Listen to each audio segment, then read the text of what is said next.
இன்றே டவுன்லோட் செய்து உங்கள் ஃபேவரட் ஷோக்களை என்ஜாய் பண்ணுங்க. நான் போய் ஆதிசரை எதுக்கு மேடம் கொல்ல போறேன்? சும்மா சொல்லக்கூடாது, சூப்பரா நடிக்கிற. இங்க பாரு, இந்த கதையெல்லாம் மத்தவங்க கிட்ட போய் சொல்லு. ஆனா ஏன் கிட்ட உன் பொய் செல்லுபடி ஆகாது. மேடம் பொய்லாம் சொல்ல மேடம், என்ன நம்புங்க மேடம். போதும். இனி ஒரு வார்த்தை இல்ல மேடம், அத நான் பண்ணல மேடம் அப்படி ஏதாச்சும் சொன்ன உன்னை இப்பவே ஊரு தெரியாம அழிச்சிருவேன். இங்க பாரு, நீ யாருன்னு எனக்கு தெரியும், ஆனா நான் யாருன்னு உனக்கு தெரியலன்னு நினைக்கிறேன். ஆதிய நீ தான் கொலை பண்ண ட்ரை பண்ணிருக்கேன்னு எனக்கு நல்லா தெரியும். நீ டிராமா பண்ணி நடிப்ப போட்டு என்கிட்ட தப்பிச்சிடலான்னு மட்டும் நினைக்காத. நீ சொல்றதெல்லாம் கேட்டு பயந்து நடுங்கிக்கிட்டு போறதுக்கு நான் பாரதி கிடையாது. இங்க பாரு, ஆதி கூட நான் 100 வருஷம் சந்தோஷமா வாழணும்னு நினைக்கிறேன். எனக்கு உலகமே ஆதி மட்டும்தான். அவருக்காக நான் என்ன வேணாலும் பண்ணுவேன். ஆதிய தொட்டு பார்க்கணும்னு நினைச்சா உன்னை வெட்டி பீஸ் பீஸ் ஆக்கிடுவேன். பயமா இருக்குல்ல? இருக்கணும். இங்க பாரு, நான் சொல்ற வேலையை மட்டும் இனிமே நீ செஞ்சுட்டு கொடுக்கறத வாங்கிக்கிட்டு சத்தமே இல்லாம போய்கிட்டே இருக்கணும். மீறி ஏதாவது பண்ணணும்னு நினைச்ச அப்புறம் நீ உயிரோடவே இருக்க மாட்ட. இதுக்கு மேல உனக்கு எதுவும் விளக்கமா சொல்ல வேண்டியது இல்லைன்னு நினைக்கிறேன். என் கண்ணு முன்னாடியே நிக்காத, போ. மேடம் அது வந்து நீ ஒண்ணு சொல்ல வேண்டாம், முதல்ல இங்க இருந்து கிளம்பு.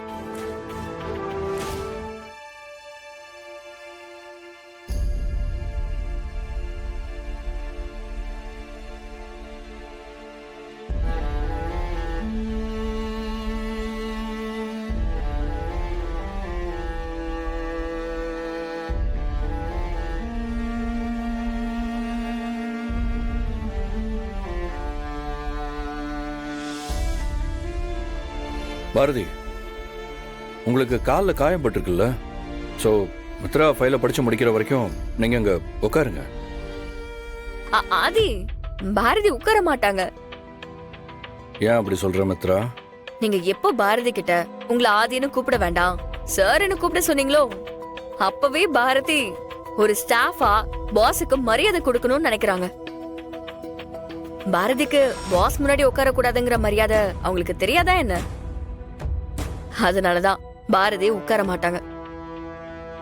என்ன பாரதி, நான் சொல்றது கரெக்ட் தானே? பாரதி, இப்ப அதை பத்திலாம் நீங்க எதுவும் யோசிக்காதீங்க. காலில் காயம் பட்டிருக்கு, நிக்கிறதுக்கு ரொம்ப கஷ்டப்படுறீங்க. டாக்டர் உங்களை ரெஸ்ட் எடுக்க சொன்னதுக்கு அப்புறமும் மித்ரா உங்களுக்கு வேலை இருக்குன்னு சொன்னதுனால தான் இப்போ நீங்க ஆஃபீஸ் வந்திருக்கீங்க. ஸோ தயவு செஞ்சு ப்ளீஸ் உட்காருங்க. இல்ல சார், பரவாயில்ல, ஒன்றும் பிரச்சனை இல்லை, நான் நிக்கிறேன். எனக்கு இன்னும் நிறைய வேலை இருக்கு சார்.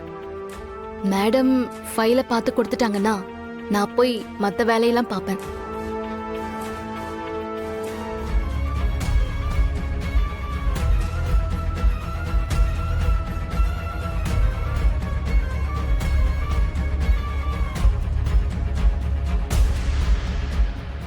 ஏய் ஆதி, என்னாச்சு? எங்கேயாவது கிளம்பிட்டியா?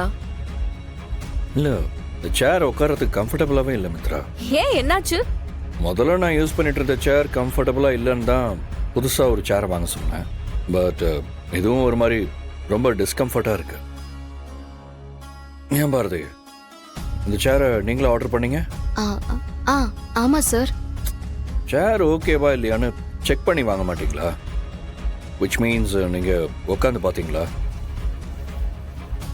இல்ல சார், ஆனா உங்ககிட்ட மாடல் ஓகேவான்னு கேட்டுட்டு தான் நான் ஆர்டர் பண்ணேன். என்ன கேட்டுதான் நீங்க வாங்குனீங்கன்னு எனக்கு நல்லா தெரியும் பாரதி. பட் ஸ்டில் ஓகேவான்னு செக் பண்ணிட்டு தானே வாங்கணும். என்ன மித்ரா? இப்ப பாருங்க, என்னால இந்த சேர்ல ரொம்ப நேரம் உட்காரவே முடியல. சரி, நீங்க இங்க வாங்கல, வந்து இந்த சேர்ல உட்காந்து பாருங்க. அப்பதான் நான் ஏன் இப்படி சொல்றேன்னு உங்களுக்கே தெரியும். சார் உட்காருங்க. ஆதி, அதெல்லாம் கரெக்டா தான் இருக்கும். புதுசுல மேபி அதனால கொஞ்சம் டிஸ்கம்ஃபர்டபுளா இருக்கும். ஆனா போக போக சரியாயிடும் ஆதி. நீங்க சொல்றதெல்லாம் சரிதான் மித்ரா. பட் எனக்கு இந்த சேர் கம்ஃபர்டபுளா இல்லைன்னு நான் சொல்றேன். அதை பாரதி உட்காந்து பார்த்து அவங்களுக்கு எப்படி இருக்குன்னு சொல்லட்டும். பாரதி, முதல்ல வந்து உட்காந்து பாருங்க. சார் உட்காருங்க.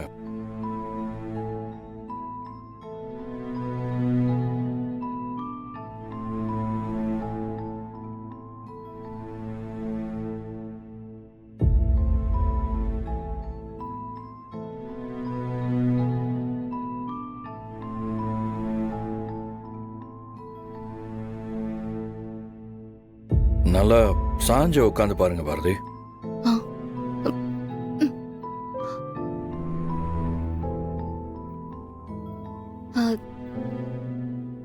எனக்கு ஓகேவா தான் சார் இருக்கு. பாரதி, இருங்க இருங்க இருங்க.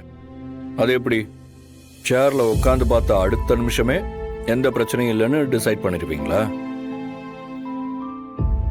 கொஞ்ச நேரம் உட்காந்து பாருங்க. அப்பதான் என் பிரச்சனை என்னன்னு உங்களுக்கு புரியும்.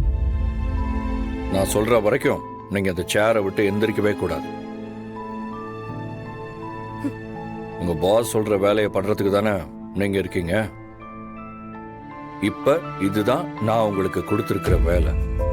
மித்ரா, நீ கம்ப்ளீட்டா அந்த ஃபைல்ல இருக்கிற எல்லா கரெக்ஷனையும் பொறுமையா பார்த்து சொல்லு. பாரதி, இப்படியே ஒரே இடத்துல பொம்மை மாதிரி உட்காந்துருந்தா எப்படி தெரியும்? நல்லா சாஞ்சு உட்காந்து ரோல் பண்ணி பாருங்க. இருங்க. Sir sir